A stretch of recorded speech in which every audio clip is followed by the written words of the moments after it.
The Washington Post in a poll earlier this year found that they believe that he was in fact too involved. D.C. residents hate this whole idea of Trump getting involved in local issues. Yeah, but then he went on to talk about how Donald Trump only got 6% of the vote. Like, that's actually, those are improved numbers. That means more people now actually support Donald Trump getting involved. We watched this live yesterday. We knew how the left would react. Mm-hmm.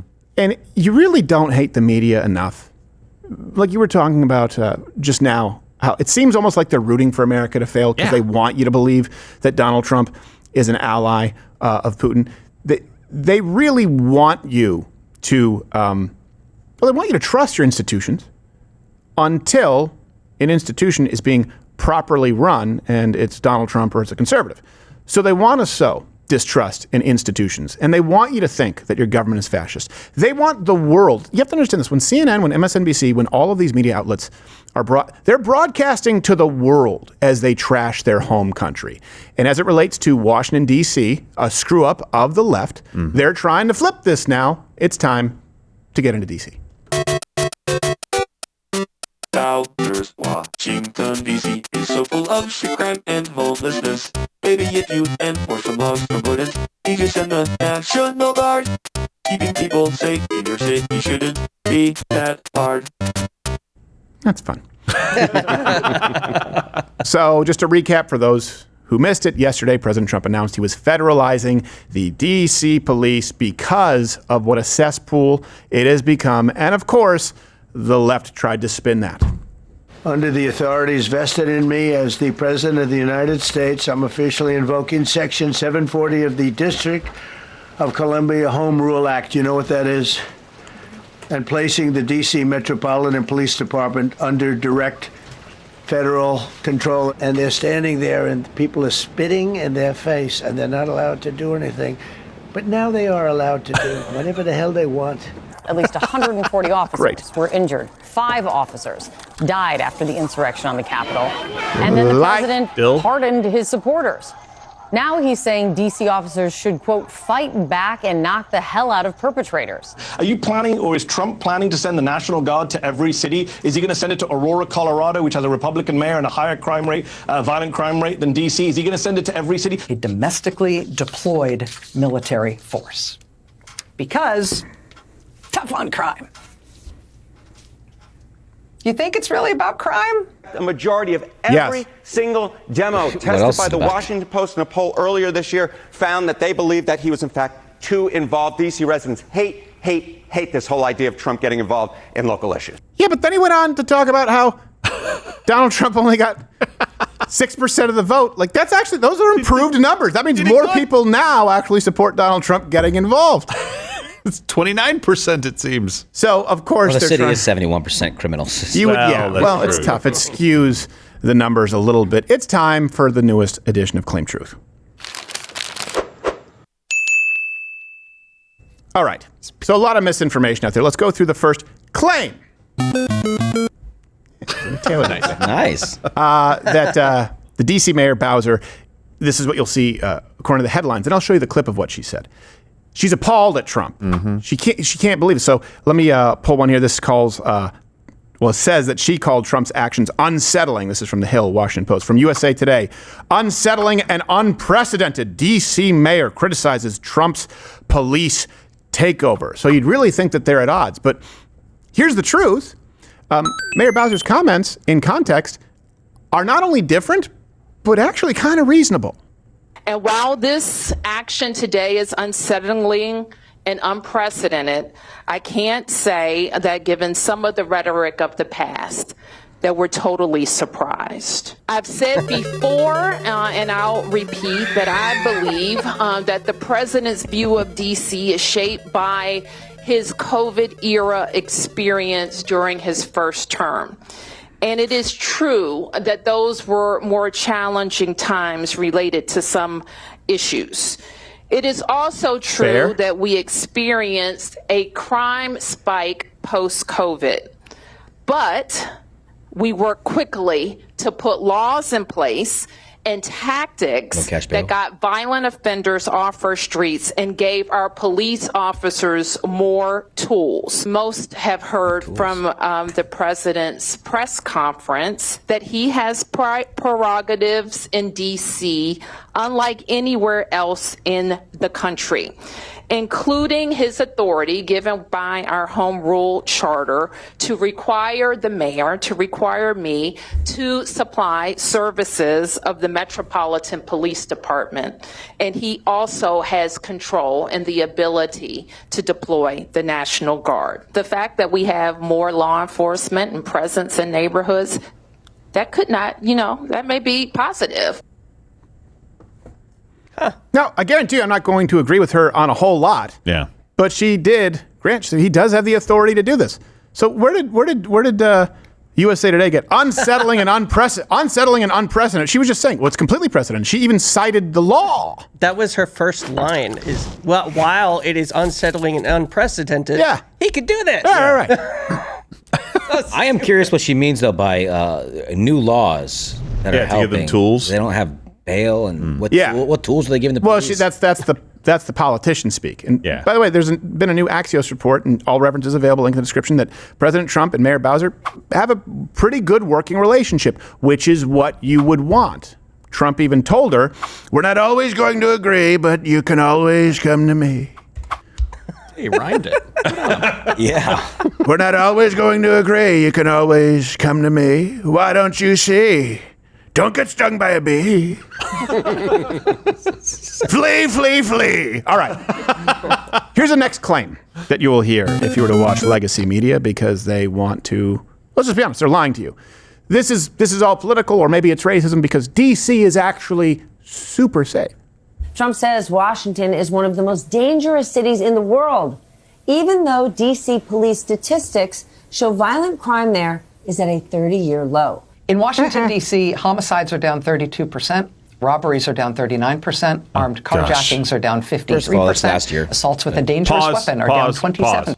Look at the stat. Okay, so 23 versus 24. You're like, oh, they must be just picking like the last 2 full years of stats so that we can get an accurate picture. No, they're picking 2023 to compare to, because that was the spike. Yeah. That was the giant spike that went off the freaking ground. Oh, it gets worse than that. Let's keep playing.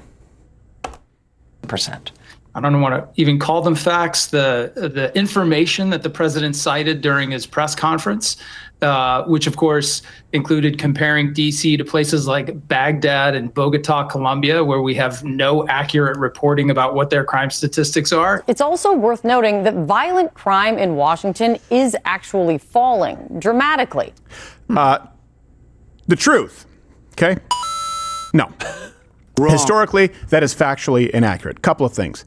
The D.C. police just basically downgraded felonies to non-violent threats, so they changed a multitude of crimes that would be considered either violent or be considered felonies, so those are no longer registered. That makes violent crime rates appear lower. You can't really do that with homicide. And again, we have comparisons here. You have to compare it to other cities, and you have to compare it to pre-COVID levels, because we saw a crazy spike, right? So the number that we're looking for is, have we returned to pre-COVID levels? And then you would be at a neutral. DC's homicide rate is still higher than pre-COVID. Significantly higher. And their homicide rate, by the way, is 4 times higher than Los Angeles, 6 times higher than New York. And they don't have great rates either. To give you an idea, there's a man murdered next to an anti-Trump protest in D.C. yesterday. Yeah. Exactly. Yesterday. And by the way, and maybe research, you guys can pull this story. There was one of the guys in the 7 wards that they have was actually, I believe, fired or sanctioned for falsifying some of the reports on their crime stats. Well, and right now, the mayor's talking. Let's see what she says right now. Effort to drive down crime. So how we got here, or what we think about the circumstances right now, we have more police, and we want to make sure we're using them. Are you concerned at all that some of the police that are out there are FBI agents who are assigned to offices who are now patrolling the streets at night?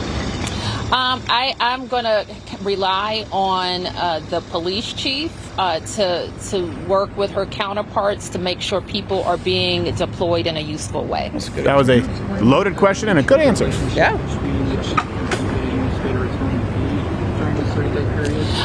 It's going to be, she's going to work hand in hand with the people that the president has designated. Just a couple more. And Chief, we hear in some other jurisdictions, the National Guard are made up primarily of police and law enforcement. Do we know the makeup of the DC? Where'd you get that number? That stat. That's a lie. Is it? The majority of National Guard are police or law enforcement? Of Metropolitan Police Department and officers from other Mission Control, can you fact check that? That does seem completely made up. DC National Guard, because that's who makes up our city. And does the National Guard have the power to make arrests on a day-to-day basis? How does that? I'm sorry, we missed No, that. the National Guard is not law enforcement. And so, as the chief said, we regularly, because what we do in our city, work with the National Guard, and we'll do the same, that they will coordinate through the Metropolitan Police Department for any services that they're providing during this time. All right. Thanks, everybody. Thank you. Thank you. Watch, the headlines will be, I didn't see the whole interview, something to the effect of unsettling, unnerved. Yeah. Mayor Bowser can't believe it. Here's the thing, if nothing else, is she a Democrat? Yeah. Do I agree with her on? No, probably agree with her on very little, if anything. Seems like right now, though, they're saying, well, okay, this is the hand that we're dealt. We're going to use these resources to try and best help the citizens of D.C. I will give credit where it is due right now, rather than fighting Donald Trump like a Newsom, like we saw in Los Angeles. And we don't need your people. They're going, well, look, if the people are going to be here, let's use them as effectively as possible.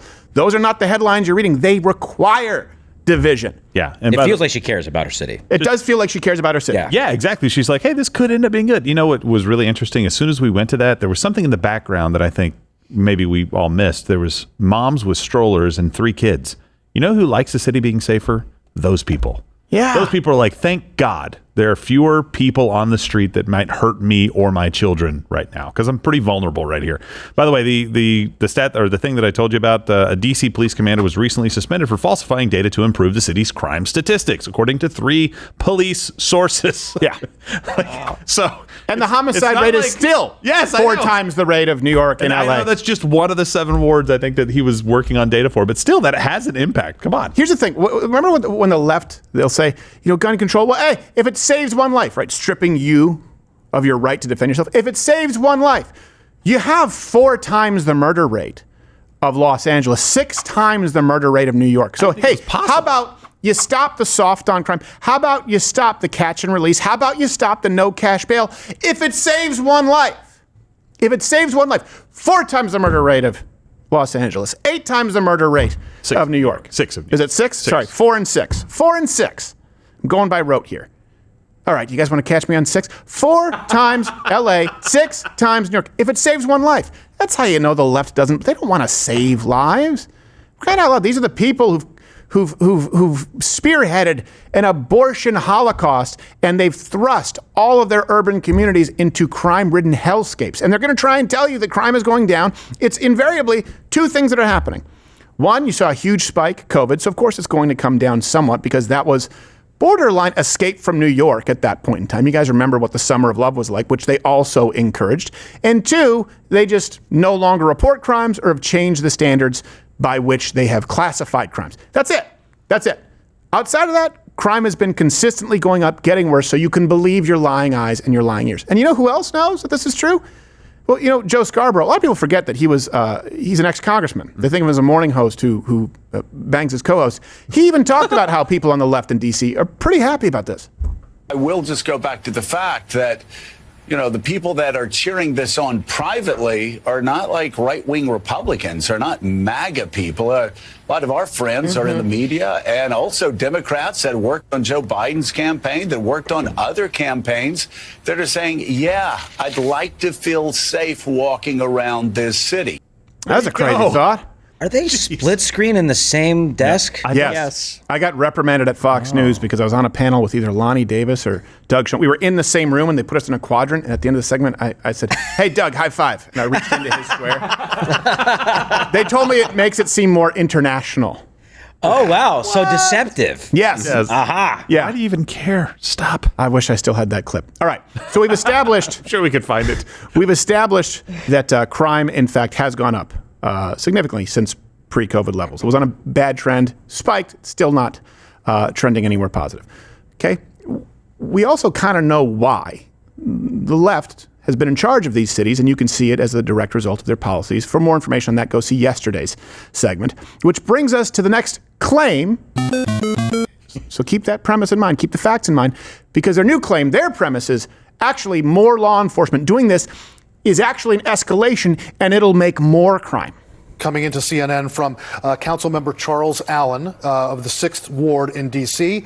His post is, quote, the president taking over local control of MPD and putting the U.S. military onto the streets of D.C. under the guise of public safety is wrong. It's an extreme, outrageous, and dangerous move for our city and the safety of all of our residents. The president has been trying to provoke violence.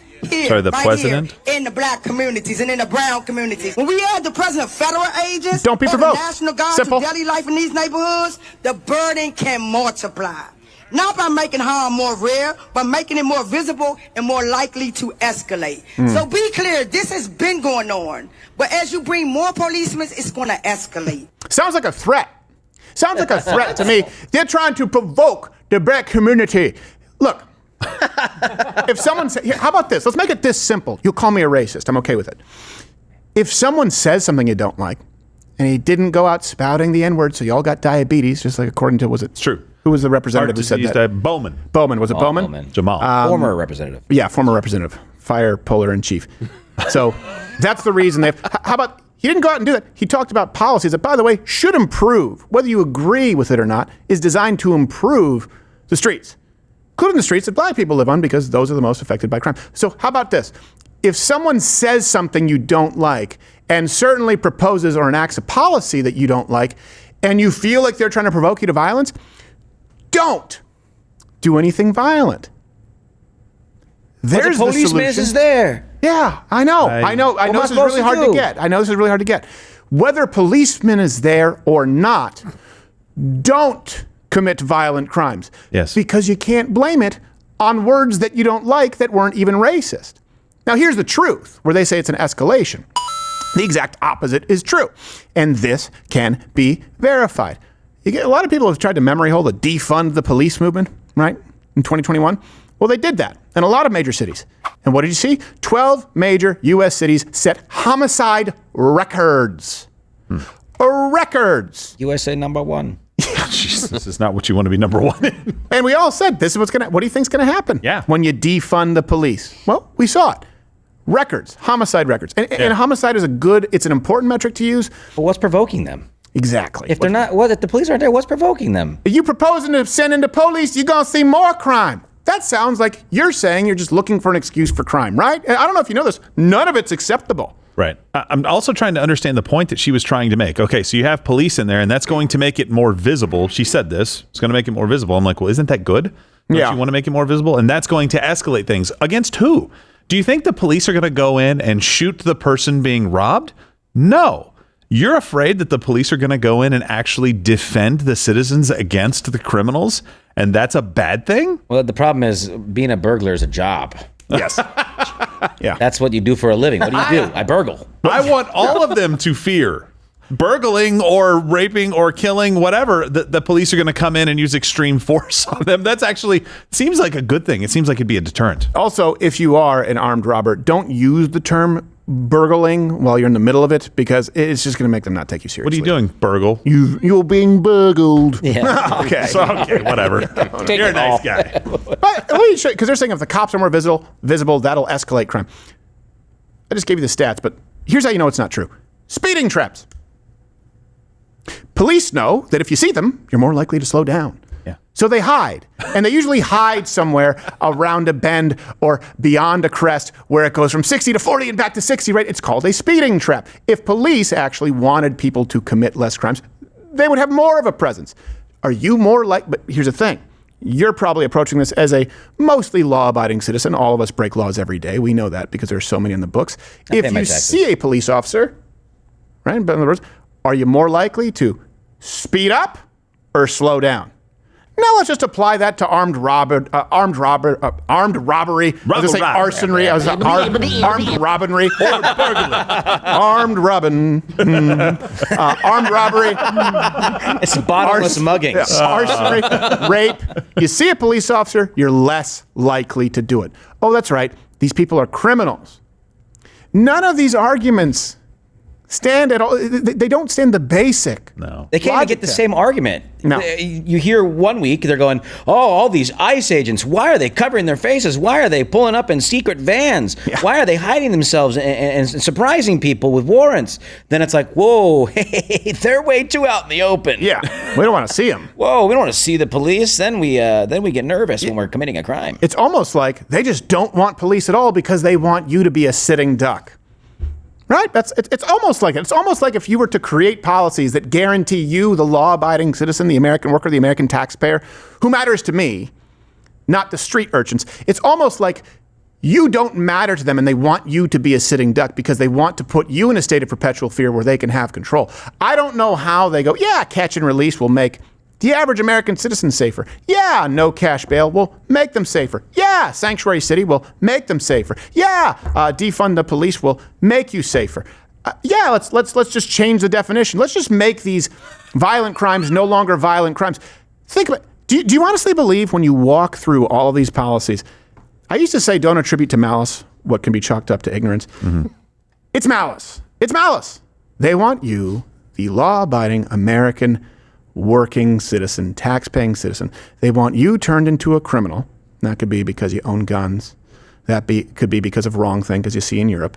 And they want to turn criminals and non-contributors into a voting base. Ooh, and they want to take the gun away, too. Yep. Can you imagine? Ooh, payday. We don't want to see police, and we don't want you to have a gun. Well, then what do I do with the rapist? Be raped. That's their solution, or send in a social worker. Yes, you're going to like the way we rape. Yeah. See. Clip that. Men's rape. Yeah, why don't you clip him? All right, so this was kind of a funny thing. So apparently a reporter asked a question of the D.C. police chief, and just listen to how she responds, and then I have a follow-up. Yeah, it's the malice and ignorance thing, the other end. All right. What the chain of command is now? What does that mean? Well, is it Pam Bondi speaking to the mayor, speaking to you, or how does this work? So at the executive okay, that's all I needed. Is clear. So here's the thing. She used to be the chief equity officer and was asked a very straightforward, do you know what the chain of command is now? To which she responded, what does that mean? Yeah. I don't know. Why don't you ask your frosted tips? Chain of command. I think she just didn't like that. I think she just didn't like the question. I think that. No, I know, but listen, it's just bad optics for the chief. It's kind of the thing she should know most. You almost think chain of command is one of the most important things, especially if you are, hold on, let me check the title. Yes, Chief Pamela Smith. Chief. Would you believe that's Pam and Pam at the top of the list? Did you say you had a follow-up to that?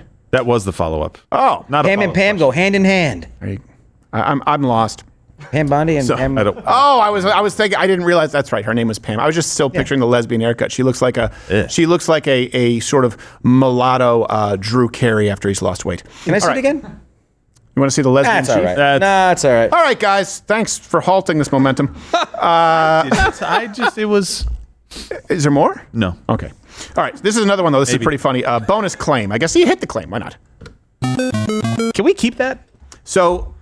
Pelosi posted this yesterday on Donald Trump, tried to play the hypocrite card. She said, Donald Trump delayed deploying the National Guard on January 6th when our Capitol was under violent attack and lives were at stake. Now he's activating the D.C. Guard to distract from his incompetent mishandling of tariffs, healthcare, education, and immigration, just to name a few blunders. Bitch! As far as the truth, I can't put it any better than the former U.S. Capitol Police Chief did, Stephen Sund. He wrote, "Ma'am, it's long past time to be honest with the American people. On January 3rd, I requested National Guard assistance, but your sergeant at arms denied it. On January 6th, while the Capitol was under attack, and despite my repeated calls, your sergeant at arms again denied my urgent request for over 70 agonizing minutes, running it up the chain for your approval. When I needed assistance, it was denied. Yet when it suited you, you ordered fencing topped with concertina wire and surrounded the Capitol with thousands of armed National Guard troops." With the left, here's the thing, when you actually have no principles, and I mean this, the left genuinely has here's how you know it's true. You have representatives of the squad who have Palestine flags next to LGBTQ rainbow flags. These are not people who've ever checked their own principles. These are not people who've ever actually had to defend it, who've had to argue their points. I know you often go, how can the left be so inconsistent with this? Because their only consistent through line is whatever is politically expedient. Mm-hmm. That's it. They will use you when convenient and abandon you when you are not. It's that simple. So that's what we see now. There are no principles, and that's why you see they're flip-flopping all the time. And they can make it safe when they want to. That's what you need to understand from this. They can make it safe. Gavin Newsom showed you he can make San Francisco safe and clean when he wants to, mm-hmm. but when he wants it for political gain. Think about this. On January 3rd, asked for National Guard troops. Didn't they say that they were worried about the size of the protests and maybe that people would get violent? Didn't they talk about being concerned about how many people were coming to Washington, D.C. to hear the speech of, by God, the new Nazi Hitler, whatever you want to call President Trump at the time? You denied National Guard, but then afterwards you're like, hey, let's put up some fencing and stuff because we want to make sure people are safe here. Right. You did it on purpose. This is now obvious to everybody out there. You did it on purpose. You wanted something like this to happen. You wanted it to be bad. 70 minutes? You're getting pissed off at Donald Trump for not going on Twitter and doing a video at that time for, a couple of hours at the White House? And for 70 minutes, you had a direct request from the chief of police? Are you serious? 70 minutes in 3 days, actually. Well, I mean, yes, 70 minutes after he said, hey, we need help, please. Let me run it up the flagpole. An hour and 10 minutes later, denied. And what they'll try and do is make this is too good of optics. We want to get the camera footage on this so that we can nail Trump and Republicans for years. Denied. Officers die. I don't care. I know that's a fake story now. Doesn't matter. Yeah. They'll try and make it about something that Trump said, and then they'll make it about something he didn't say. For example, if he didn't say it. When he said, I'm not talking about neo-Nazis and white nationalists who should be condemned totally. When he said, make your voices heard peacefully and patriotically. So they'll just make it up. But of course, we knew they were going to clip and they were going to hang on to what he said yesterday, where he said, now they can do whatever the hell they want. Which, granted, unfortunately, some officers took way too literally, like the officers playing National Mall bum darts. That is not going over well. Looks fun, though. Ringers, yeah. And certainly in poor taste, we do not condone the Ford's Theater Hobo Talent Show. Mm-mm. That's a really rough one. No kids. That's just, come on, guys. You're making us look bad. Nor the Pentagon's Vagrant Labyrinth with, I'm Pete Hegseth. Go back, hobos. Go back before it's too late.